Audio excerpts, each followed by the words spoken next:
இந்த காலகட்டத்தில் நான் இம்போர்ட் எக்ஸ்போர்ட் பண்ணுறேன், நல்லா இருக்கும். நான் உதாரணமாக ஒரு விவசாயம் பண்ணுறேன், விவசாயம் மண்ணுக்கு அடியில் உள்ள கிழங்கு வகைகள் பண்ணுறேன் அப்படின்னா அது கொஞ்சம் நல்லா இருக்கும். வேர் பண்ணுறேன்னா நல்லா இருக்கும். இந்த நீர்லேயே விளையக்கூடிய வாழை சம்மந்தப்பட்டது, மஞ்சள் சம்மந்தப்பட்டது, கரும்பு சம்மந்தப்பட்டதுன்னா கொஞ்சம் அவங்க பார்த்து தான் பண்ணணும். ஏன்னா அவங்களுக்குள்ள ஒரு ஐடியா இருக்கும். போன வருஷம் இதை பண்ணிட்டோம். எப்போதுமே விவசாயம் மாற்றி மாற்றி தான் நிலத்துல வந்து உழுவாங்க. ஒரே இதாக மண் வந்து கொடுக்காது.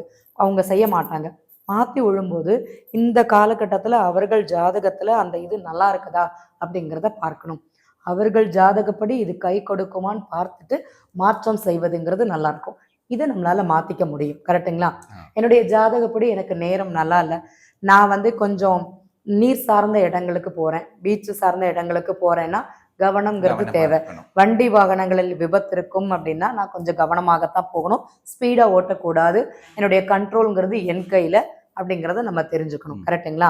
அதே மாதிரி அரசினால் எனக்கு ஒரு தண்டனை இருக்குது, அரசு எனக்கு ஃபேவரா இருக்காது என்னுடைய ஜாதகப்படி. அப்ப நான் வந்து கரெக்டா டாக்ஸ் கட்டுறேன்னா, நான் வண்டியில போறோம்னா அதுக்குண்டான பேப்பர்ஸ்லாம் என் கையில ரெடியா இருக்குதா?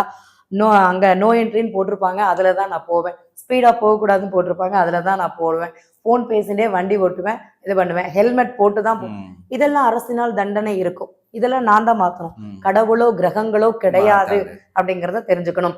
அப்ப நம்ம எந்த வழியில போனா இதுல இருந்து தப்பிச்சுக்கலாம் அப்படிங்கிறது அவர்களுடைய ஜாதகமும் என்னுடைய அந்த நேரத்தில் செய்யக்கூடிய கிரகங்கள் என்ன சொல்றதோ நம்ம நடக்கிறோம். நான் எதையும் மாத்திர போறது கிடையாது. அதை அனுசரித்து செய்வதுங்கிறது நல்லா இருக்கும்.